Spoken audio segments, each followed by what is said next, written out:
একদিন এক ইঁদুর খাবার খুঁজতে খুঁজতে রাজার ঘরে প্রবেশ করলো। সেখানে কোনো খাওয়ার জিনিস না পেয়ে সে একটি হীরার টুকরো গিলে ফেললো। এদিকে হীরা চুরি হওয়ার কারণে রাজপ্রাসাদে হুলস্থুল কাণ্ড বেঁধে গেল।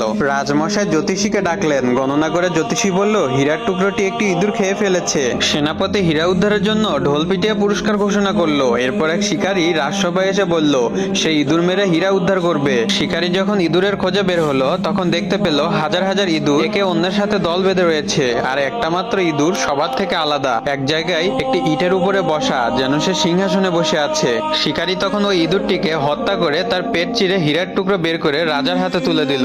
রাজমশাই অনেক খুশি হয়ে শিকারীকে তার প্রাপ্য পুরস্কার বুঝিয়ে দিয়ে জিজ্ঞাসা করলেন, হাজার হাজার ইঁদুরের মধ্যে তুমি কিভাবে বুঝলে যে ওই ইঁদুরটাই হীরা চুরি করেছে? শিকারী একটু মুচকি হেসে জবাব দিল, এটা খুবই সহজ মহারাজ। মূর্খ যখন হঠাৎ বড়লোক হয়ে যায়, তখন নিজেকে অন্যের থেকে আলাদা মনে করে, নিজের জাতির সঙ্গে চলাফেরা এবং মেলামেশা বন্ধ করে দেয়। মূর্খ ইঁদুরটাও তাই করছিল। হীরা চুরি করে নিজেকে সবচেয়ে ধনী এবং ইঁদুরদের রাজা ঘোষণা করে আলাদাভাবে বসেছিল। আর এই কথাটা মোটেও কিন্তু ইঁদুরের জন্য ছিল না।